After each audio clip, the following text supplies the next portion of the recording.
دیر بعد جب کوریڈن سونے کی تیاری کر رہا تھا تو ایمس آ گیا۔ میں تمہیں نیچے تلاش کر رہا تھا، اس نے اندر آتے ہوئے کہا۔ اس کا کوئی پتہ نہیں چل رہا ہے، جیسے ہوا میں غائب ہو گئی ہے۔ کون؟ لورین؟ کوریڈن نے پوچھا۔ ہاں وہی، تمہارے وہاں سے آنے کے بعد پولیس پہنچ گئی تھی۔ برجر کی لاش کو ایمبولینس میں ڈال کر بھیج دیا گیا۔ اس کے بعد رولنس خود اوپر گیا اور لورین کو اپنے ساتھ لے کر کہیں چلا گیا۔ میرے آدمیوں نے اس کا پیچھا کرنے کی کوشش کی مگر کامیاب نہیں ہو سکے۔ پولیس اسٹیشن دیکھ مارے مگر لورین کہیں موجود نہیں ہے۔ رولنس اسے پولیس اسٹیشن نہیں لے جا سکتا، اسے کرنل ریچی کے پاس لے گیا ہوگا۔ تو پھر اب وہ کہاں ہوگی؟ ایمس نے پوچھا۔ وہاں جہاں سے تم اسے کسی قیمت پر حاصل نہیں کر سکتے، وہ کرنل ریچی کے مکان پر موجود ہوگی۔ تمہیں پتہ ہی ہے کرنل ریچی ٹاور میں رہتا ہے۔ یہ بہت برا ہوا، ایمس نے کہا۔ یہ ہم دونوں کے لیے خطرناک ہے۔ اگر لیڈر کو پتہ چل گیا تو مصیبت آ جائے گی۔ مگر میرے سے کیا تعلق؟ کوریڈن نے جواب دیا۔ مجھے اپنے طور پر کام کرنے کا موقع کب دیا گیا تھا؟ برجر نے میری حکم عدولی کی۔ اگر میں لیڈر کو اپنی رپورٹ پیش کر دوں تو مجھ پر کوئی آنچ نہیں آ سکتی۔ ممکن ہے مگر اس سے مجھے کوئی فائدہ نہیں پہنچے گا، ایمس نے ہونٹوں پر زبان پھیرتے ہوئے کہا۔ میں جانتا ہوں، مگر کیا تمہارے خیال میں اس کے لیے مجھے پریشان ہونا چاہیے؟ ہم دونوں ایک دوسرے کے لیے مفید ثابت ہو سکتے ہیں، ایمس نے جیسے زبردستی مسکراتے ہوئے کہا۔ یہی وہ موقع تھا جس کی کوریڈن کو تلاش تھی۔ وہ فوراً بولا، یقیناً اس پورے گروہ میں اب تک میں صرف تم سے متاثر ہوا ہوں۔ تمہارے ساتھ کام کر کے مجھے خوشی ہوگی۔ میں اس غلطی کو ختم کرنے کے لیے جس طرح چاہو تمہاری مدد کے لیے تیار ہوں۔ یووسکی کے علاوہ اور کوئی یہ بات نہیں جانتا کہ تم لورین کو لینے اس کے فلیٹ پر گئے تھے، ایمس نے کہا، اور میں نے یووسکی کا منہ بند کرنے کا انتظام کر دیا ہے۔ کارا بھی جانتی ہے، کوریڈن نے بتایا۔ کیا تمہیں یقین ہے؟ ایمس کی آنکھوں میں سختی آ گئی۔ ہاں، خود اس نے مجھے بتایا ہے۔ وہ یہ بھی جانتی ہے کہ لورین ہمارے ہاتھوں سے بچ گئی ہے۔ ممکن ہے اس سے یووسکی نے ہی کہا ہو۔ کوئی بات نہیں، کارا پر بھروسہ کیا جا سکتا ہے۔ میں اس سے بات کروں گا۔ اب ہمیں دریافت کرنے پر صرف یہ بتانا ہے کہ برجر لورین کے فلیٹ پر تنہا اور اپنی خوشی سے گیا تھا۔ اس نے دی ہوئی ہدایات کی پابندی نہیں کی اور مارا گیا۔ میں کارا اور یووسکی سے بھی بات کر لوں گا، وہ اس داستان کی تصدیق کریں گے۔ اگر تم منہ بند رکھو تو سب معاملہ درست ہو سکتا ہے۔ تم مجھ پر اعتماد کر سکتے ہو، کوریڈن نے سگریٹ سلگاتے ہوئے کہا۔ لیکن کارا سے ہوشیار رہنا، مجھے اس پر ذرا بھی اعتماد نہیں ہے۔ کارا میری مٹھی میں ہے، ایمس نے ایک آنکھ بند کر کے مسکراتے ہوئے کہا۔ وہ میری مرضی کے خلاف کچھ نہیں کر سکتی۔ آئندہ کے لیے تم نے میرے لیے کوئی کام سوچا ہے؟ کوریڈن نے پوچھا۔ ذرا صبر کرو، تمہیں زیادہ دن بیکار نہیں بیٹھنے دیا جائے گا۔ اس قسم کے فیصلے میرے اختیار میں نہیں ہیں، یہ کام لیڈر کرتا ہے۔ مگر میں تمہیں اتنا بتا سکتا ہوں کہ ہم نے کرنل ریچی کو راستے سے ہٹانے کا فیصلہ کر لیا ہے۔ کوریڈن نے سمجھنے کے انداز میں سر ہلایا۔ کیا تم اب بھی یہ کام کرنے پر آمادہ ہو؟ ایمس نے پوچھا۔ اگر معاوضہ میری مرضی کے مطابق ہوگا تو ضرور کروں گا۔ معاوضے کی فکر مت کرو، اگر تم کامیاب ہو گئے تو میں ذاتی طور پر تمہیں معقول انعام دلانے کی کوشش کروں گا۔ کامیاب تو میں یقیناً ہوں گا، کوریڈن نے جواب دیا، لیکن اس کے لیے مجھے 1 ہفتے کی تیاری اور 3 بہترین قسم کے آدمیوں کی ضرورت پڑے گی۔ وہ سب ٹھیک ہے، ایمس نے کہا، لیکن چونکہ تم ابھی پورے ممبر نہیں بنے ہو، اس لیے تمہیں ریوالور رکھنے کی اجازت نہیں ہوگی۔ پلان تمہارا ہوگا، لیکن گولی چلانے والے 2 خاص ایجنٹ ہوں گے۔ کوئی بات نہیں، کوریڈن نے سرسری لہجے میں جواب دیا۔ اسے اپنی پتلون میں رکھا ہوا ریوالور یاد آیا جو اس نے برجر سے چھینا تھا۔ کیا ابھی کوئی تاریخ مقرر ہو گئی ہے؟ نہیں، ابھی نہیں، ایمس نے انکار میں سر ہلاتے ہوئے کہا۔ میں تاریخ مقرر کرنے سے پہلے تمہیں 1 ہفتے کا وقت تیاری کے لیے ضرور دوں گا۔ جہاں تک تمہارے مددگاروں کا سوال ہے تو چیخو اور میکیڈم دونوں بہت عمدہ نشانے باز ہیں۔ کارا گاڑی چلائے گی۔ میں کارا کو اپنے ساتھ رکھنا نہیں چاہتا، کوریڈن نے کہا۔ کیا کوئی اور نہیں ہے؟ اگر کوئی خطرہ پیش آیا تو تمہیں خوشی ہوگی کہ وہ تمہارے ساتھ ہے۔ اس جگہ کوئی بھی اس کی طرح ہوشیاری اور تیز رفتاری سے کار نہیں چلا سکتا۔ آخر تمہیں اس پر اعتراض کیا ہے؟ اس کا ٹائپ میری پسند سے مختلف ہے۔ یہ کیا بات ہوئی؟ کچھ نہیں، بس چپٹی ناک کی عورتیں مجھے اچھی نہیں لگتی۔ کبھی کارا کو آزما کر دیکھو، ایمس نے کہا، مگر کوریڈن نے انکار میں سر ہلا دیا۔ جن لڑکیوں کی میں نے تم سے بات کی تھی، کوریڈن نے کہا، انہیں دیکھو گے تو میری پسند کی داد دو گے۔ اس ہفتے چل کر دیکھو تو اچھا ہے۔ وہ کہاں رہتی ہیں؟ ایمس نے پوچھا۔ اس کی آنکھوں میں اشتیاق کی چمک تھی۔ انہوں نے کرزن اسٹریٹ میں ایک فلیٹ لیا ہوا ہے، چاہو تو میں انہیں فون کر کے پروگرام پکا کر لوں۔ تمہیں اس جگہ سے کہیں جانے کی اجازت نہیں ہے، مگر شاید میرے ساتھ ہونے پر کوئی اعتراض نہ کیا جائے۔ میرا خیال ہے اتنی رعایت کے مستحق تو تم بن ہی گئے ہو۔ اس بارے میں تم فکر مت کرو، کوریڈن نے کہا۔ میں اس طرح انتظام کروں گا کہ کسی کو کان و کان خبر نہیں ہوگی۔ اچھی بات ہے، تو ہفتے کی رات کے لیے پروگرام بنا لو، ایمس نے کہا اور شرارت آمیز ہنسی کے ساتھ کمرے سے چلا گیا۔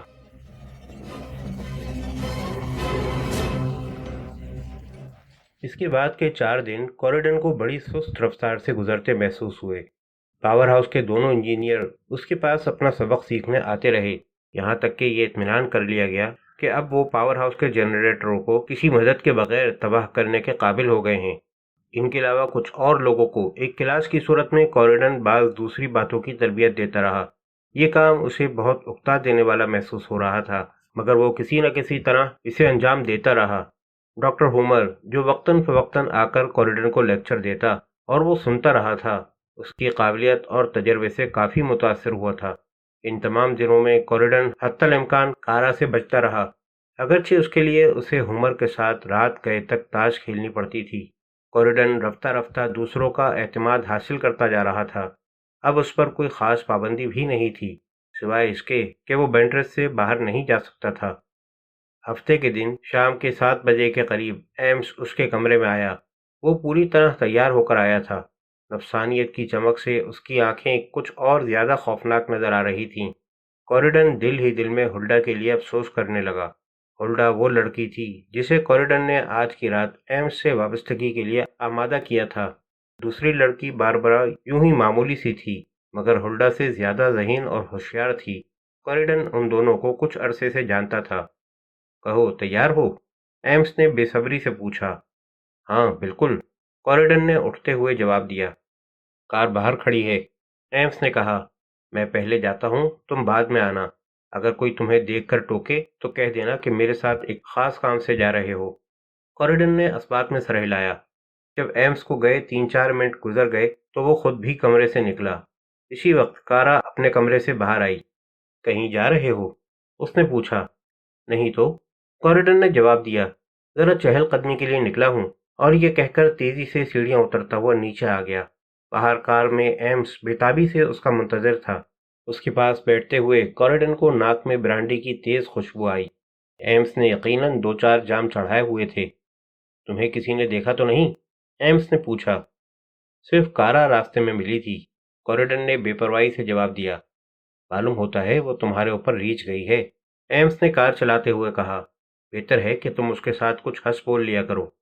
میری طبیعت اس کی طرف راغب نہیں ہوتی، کوریڈن نے جواب دیا اور چلتی ہوئی کار کی کھڑکی سے باہر دیکھنے لگا۔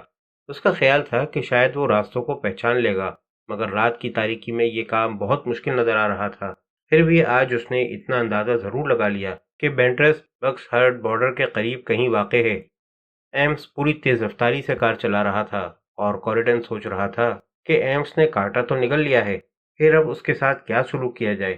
وہ بڑی آسانی سے اس وقت بے خبری میں اس پر قابو پا کر اسے کرنل ریچی کے پاس لے جا سکتا تھا، مگر کیا ایمس کی گرفتاری سے پورے گروہ پر ہاتھ ڈالا جا سکتا ہے؟ کوریڈن کا اصل کام تو اس گروہ کے لیڈر کو بے نقاب کر کے گرفتار کرانا تھا، اور یہ بات یقین سے کہنا مشکل تھی کہ ایمس لیڈر کی شخصیت کے بارے میں کچھ بتا سکتا ہے یا نہیں۔ ایمس اب اس پر اعتبار کرنے لگا تھا۔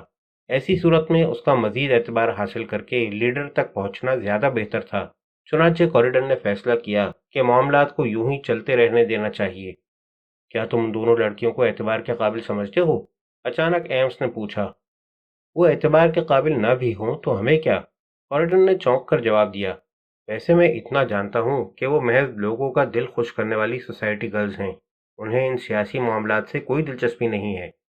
میں پوچھنا بھول گیا تھا، ایمس نے کہا، مگر یہ تو بتاؤ کہ ان لڑکیوں کو کچھ دینا بھی پڑے گا۔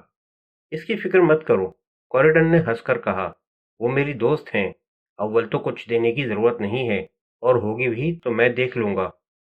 کرزن اسٹریٹ پہنچ کر ایک عمارت کے سامنے کوریڈن نے ایمس کو کار روکنے کا اشارہ کیا۔ دونوں کار سے اتر کر اوپر پہنچے۔ کوریڈن کے دستک کے جواب میں دروازہ کھولنے والی لڑکی باربرا تھی۔ یہ میرے ایک دوست کیری ہیں، کوریڈن نے تعارف کراتے ہوئے کہا۔ ہلڈا کہاں ہے؟ حاضر ہوں سرکار، ہلڈا نے باربرا کے پیچھے سے جھانکتے ہوئے جواب دیا۔ آپ لوگ اندر آ جائیے۔ کوریڈن اور ایمس فلیٹ کے اندر داخل ہوئے۔ ایمس کا انداز ایسا تھا جیسے کوئی بلی جو اچانک کسی نئے گھر میں آ گئی ہو۔ اس نے پہلے فلیٹ میں گھوم پھر کر اپنا اطمینان کیا کہ کوئی اور تو وہاں چھپا ہوا نہیں ہے۔ کوریڈن نے آنکھ کے اشارے سے لڑکیوں کو کہہ دیا کہ وہ ایمس کی اس حرکت کے بارے میں کچھ نہ بولیں۔ چنانچہ ایمس کو فلیٹ کی خانہ تلاشی لیتے چھوڑ کر وہ دونوں اس درمیان میں شراب کے جام تیار کرتی رہیں۔ ایمس بھی اچھی طرح اپنا اطمینان کرنے کے بعد ان کے پاس آ بیٹھا۔ باربرا کوریڈن کے اور ہلڈا ایمس کے حصے میں آئی۔ کیا تمہارے یہاں صرف ایک یہی ٹیلی فون ہے؟ ایمس نے میز پر رکھے ہوئے فون کی طرف اشارہ کیا۔ جی ہاں، کیوں؟ باربرا نے کسی قدر حیرت سے پوچھا۔ کیا آپ کہیں فون کرنا چاہتے ہیں؟ اوہ نہیں، میں نے پوچھا تھا۔ ایمس نے بات ٹال دی۔ ہلڈا متواتر ایمس کا جام بھرے جا رہی تھی۔ کیا ہم ان دونوں کو یہاں چھوڑ کر دوسرے کمرے میں چلیں؟ ہلڈا نے ایمس کے کان میں سرگوشی کی۔ ایمس نے سر ہلایا مگر اٹھا نہیں۔ کوریڈن کنکھیوں سے دیکھ رہا تھا کہ ٹیلی فون کی وجہ سے ایمس یہ کمرہ چھوڑنا نہیں چاہتا۔ چنانچہ اس نے باربرا کو اشارہ کیا اور خود بھی اٹھتے ہوئے بولا، ہم لوگ دوسرے کمرے میں جا رہے ہیں۔ تم لوگ کس کمرے میں جا رہے ہو؟ ایمس خود بھی اٹھتے ہوئے بولا، اسے وہ کمرہ دکھا دو باربرا۔ کوریڈن نے مسکرا کر کہا، یہ ڈرتا ہے کہ میں کہیں اسے چھوڑ کر بھاگ نہ جاؤں۔ باربرا نے ایمس کو برابر کا کمرہ دکھایا۔ وہ مطمئن ہو کر دوبارہ بیٹھ گیا۔ وہ کمرے میں بچھے ہوئے پلنگ کے برابر چھوٹی الماری میں رکھے ہوئے فون کو نہیں دیکھ سکا جو کتابوں کی آڑ میں چھپا ہوا تھا۔ آؤ باربرا، ہم لوگ چلیں، کوریڈن نے باربرا کی کمر میں ہاتھ ڈال کر کہا اور اسے دوسرے کمرے میں لے گیا۔ کمرے میں پہنچ کر اس نے دروازہ اندر سے بند کر لیا۔ دروازے کا قفل بند کر دو، کوریڈن نے سرگوشی میں باربرا سے کہا، اور باتیں کرتے ہوئے اپنی آواز ہلکی رکھو۔ یہ تمہارا دوست کون ہے مارٹن؟ باربرا نے چونک کر پوچھا۔ مجھے اس کا چہرہ دیکھ کر ڈر لگتا ہے۔ اس کی پرواہ مت کرو اور میں جو کچھ کہتا ہوں غور سے سنو۔ میں ایک پریشانی میں پھنسا ہوا ہوں اور اس طریقے کے علاوہ کسی اور ترکیب سے کہیں جا کر فون استعمال نہیں کر سکتا تھا۔ کوئی بات نہیں، تم میرا فون استعمال کر سکتے ہو، مگر ایسی صورت میں مجھے عام شرح سے کچھ زیادہ معاوضہ مانگنے کا حق ہونا چاہیے۔ باربرا مسکرا کر بولی، ضرور۔ کوریڈن نے ہنس کر کہا، ایک فون کال کی قیمت تمہیں 20 پاؤنڈ دے سکتا ہوں، 10 تمہارے لیے اور 10 ہلڈا کے لیے۔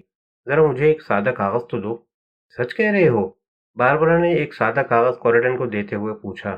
کوریڈن نے جلدی جلدی کاغذ پر کچھ لکھا۔ باربرا اسے لکھتے ہوئے دیکھنے لگی۔ یہ کیا؟ وہ تعجب سے بولی، یہ خط تم وار آفس کو لکھ رہے ہو؟ مجھے کسی مصیبت میں پھانسنے کا ارادہ ہے؟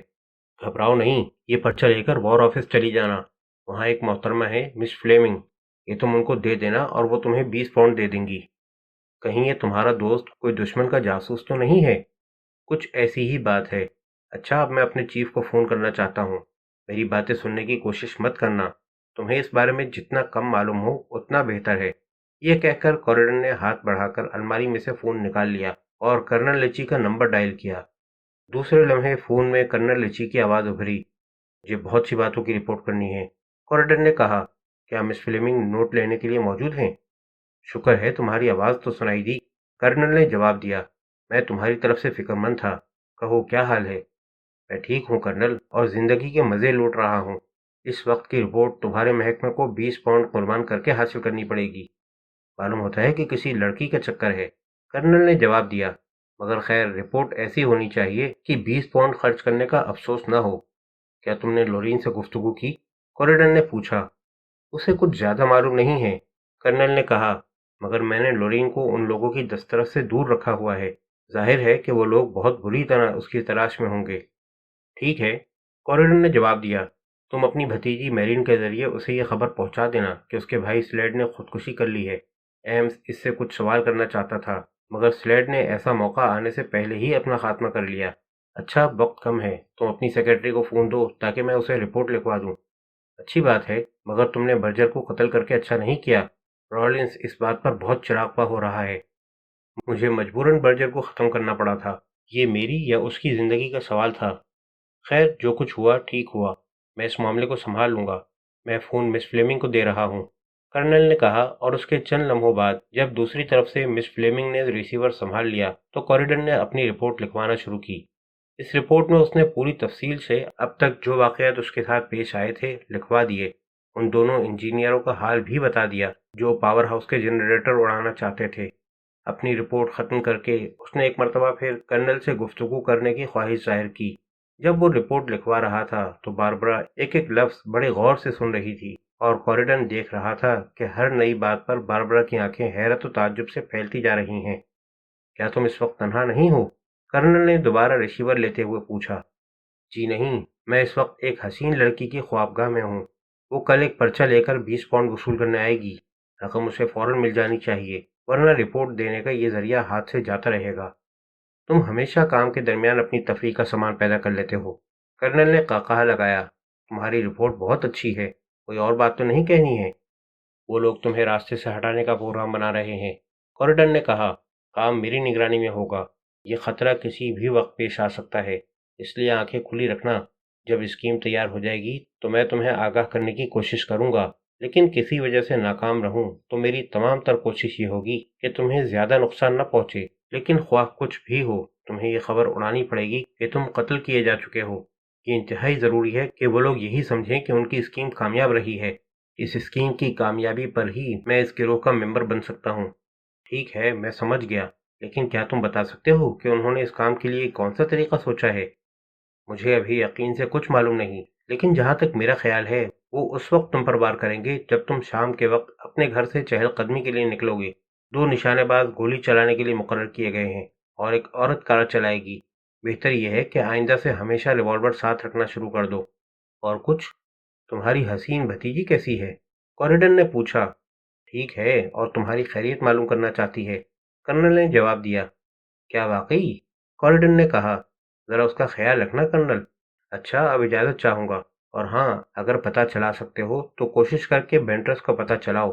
آج کل اسی مکان میں ان لوگوں کا ہیڈ کوارٹر ہے، مگر اتنا زیادہ قریب پہنچنے کی کوشش مت کرنا کہ انہیں شبہ ہو جائے۔ اچھی بات ہے، میں اسے تلاش کر لوں گا۔ تم بھی ذرا اپنا خیال رکھنا۔ جو کام تمہارے سپرد کیا گیا ہے بہت اہم ہے، اور تم اب تک خاصی کامیابی سے اسے انجام دے رہے ہو۔ ہم نہیں چاہتے کہ تمہیں کوئی نقصان پہنچ جائے اور ہمیں یہ مہم ادھوری چھوڑنی پڑے۔ اچھا، گڈ بائے، کوریڈن نے کہا اور ریسیور رکھ دیا۔ وہ خوش تھا۔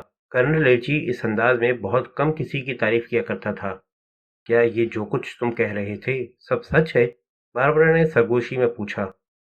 یہ تمام باتیں ڈائنامائٹ سے زیادہ خطرناک ہیں باربرا، کوریڈن نے سنجیدگی سے کہا۔ تم یہ سمجھو کہ جیسے تم نے ایک لفظ بھی نہیں سنا ہے۔ اگر ایک حرف بھی تمہاری زبان سے نکلا تو نہ صرف تم اپنی زندگی سے ہاتھ دھو بیٹھو گی، بلکہ حکومت کی تمام اسکیم فیل ہو جائے گی۔ میری اب تک کی محنت پر پانی پھر جائے گا۔ تمہیں ہر صورت میں اپنا منہ بند رکھنا ہے، سمجھ گئی؟ میں کسی سے کچھ نہیں کہوں گی، باربرا نے سہم کر وعدہ کیا۔ ہلڈا سے بھی کچھ مت کہنا۔ مجھے افسوس ہے کہ مجبوراً تمہیں اس معاملے میں شامل کرنا پڑا، لیکن اگر تم نے تعاون سے کام لیا تو یہ ملک و قوم کی ایک بڑی خدمت ہوگی۔ تم اس وقت حکومت کے لیے کام کر رہی ہو۔ کوریڈن نے خاموشی سے اٹھ کر کمرے کا قفل کھول دیا۔ آہستہ سے دروازہ کھول کر دوسرے کمرے میں جھانکا، مگر وہاں تاریکی چھائی ہوئی تھی۔ ایک زیر لب مسکراہٹ کوریڈن کے چہرے پر آ گئی۔ ظاہر تھا کہ ایمس اور ہلڈا ضرورت سے کچھ زیادہ ہی مصروف تھے۔